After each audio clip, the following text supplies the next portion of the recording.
Well, welcome back. Well, the Clarity Act facing a make-or-break moment in the Senate. The Senate now has until August 7th to get it done. The House passed the legislation almost a year ago, and the August recess is right around the corner. Senators are expected to leave on August 7th for the August recess. The House is leaving on July 24th. Joining me now is Wyoming Senator Cynthia Lummis. She is the chairwoman of the Senate Digital Assets Subcommittee. Senator, great to see you. Thank you so much for joining me. You as well, Maria. What's your take? Your Digital Asset Market Structure Clarity Act would create a regulatory framework, establish new SEC disclosure rules for certain tokens, provide greater clarity for the crypto industry, and the bill seeks to expand law enforcement tools to combat crypto-related crime by applying anti-money laundering and sanctions rules to crypto exchanges. But you can't get it over the finish line. What's the problem? Well, it's taken us virtually every day for the last 10 months to get this bill in the condition it's in today, and we're ready. So we will be introducing in the next few days. We're going to be in session now for 4 straight weeks. It's very important that we get this bill across the finish line before the August recess begins, so we can make the markets aware of the stability that will be provided to them if they remain onshore in the United States to do business. This is a pivotal time for the industry, and we want to meet their needs. We also want to meet the needs of law enforcement with regard to preventing illicit finance and provide consumer protections. We think we've accomplished that goal with this bill. It's been arduous, but we're ready for prime time. Absolutely. So is it fair to say this bill will be on the Senate floor the week of July 20th? Well, I expect it'll be that week, but considering the important things that we have to deal with in these 4 weeks, Senator Thune will make the final decision about which week to bring clarity to the floor. We're voting today on the motion to proceed to the National Defense Authorization Act, and as you know, we've got issues with Save America to deal with and other things as well. But Senator Thune is well aware of the importance this bill provides for market stability for digital assets. So I think he'll schedule it this 4-week period. Yeah, I mean, you make a great point because Congress is back in Washington now for what is really the final stretch of legislative days ahead of the August recess and even the midterm elections. I mean, this is your last meaningful legislative window before the August recess and the midterm campaigns really take center stage. And, of course, we're all still reeling over the sudden passing of South Carolina Senator Lindsey Graham. I want to give you my condolences. I know that you were a friend of Lindsey Graham, and it was a complete shock. But you've got this uphill climb with critical legislation to pass. You mentioned the NDAA, Appropriations Bill, Save America Act, potential third reconciliation bill, and now, of course, clarity. The Democrats want Republicans to go on the record to reject ethics standards that would apply to President Trump and to Congress.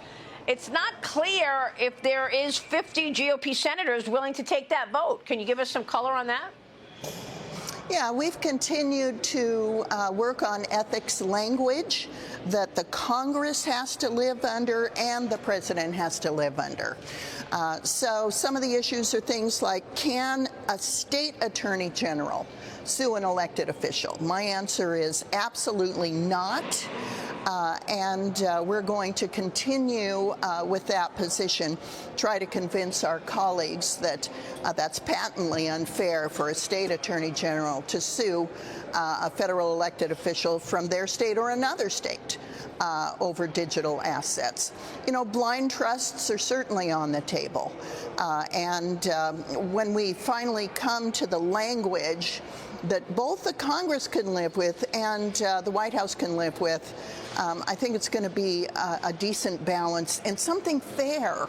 You know, Maria, we can't just legislate for one person.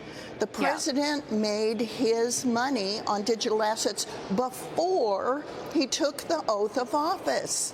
So we have to make sure that people, when they are private citizens, can retain their rights to make money and use their intellectual prowess to make money in this country. That's not wrong. In fact, that's kind of the great American capitalist premise. So that's what we're going after. And we have to remember that on the side of stock trading, we've been very willing to let members of Congress, Nancy Pelosi, for example, make money while she was in office off that asset. So we have to be fair. We have to find that balance on what elected officials can do before they're elected, after they're elected, and while they're serving. Yeah, this is a very important analysis that you're making. But, Senator, don't you believe that if there were any limits in this bill on President Trump's crypto endeavors, he'll veto the bill? Well, and if it's targeted towards him, I don't blame him. Yeah. This needs to be something that will withstand the test of time.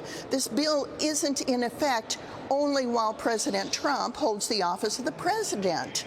We need to be looking at it blindly in terms of who is occupying the office of president and sitting in the Congress while we do fair ethics disclosures. Yeah, that's a great point. Look, there's also this emerging fight over the president filling Democrat seats at the Securities and Exchange Commission, the CFTC, giving Democrats political cover to back crypto. If you get more delays there, it could get harder to get the 60 votes for clarity. And then there's just the calendar. We mentioned the calendar and this short time span that you have. You've got Lindsey Graham's funeral next weekend, right? So that's probably going to pull some senators from Washington. Limiting legislation again. Are you expecting that senators will be going to Lindsey Graham's funeral next weekend? I do expect that. Gosh, we're going to miss him. This was a gut punch.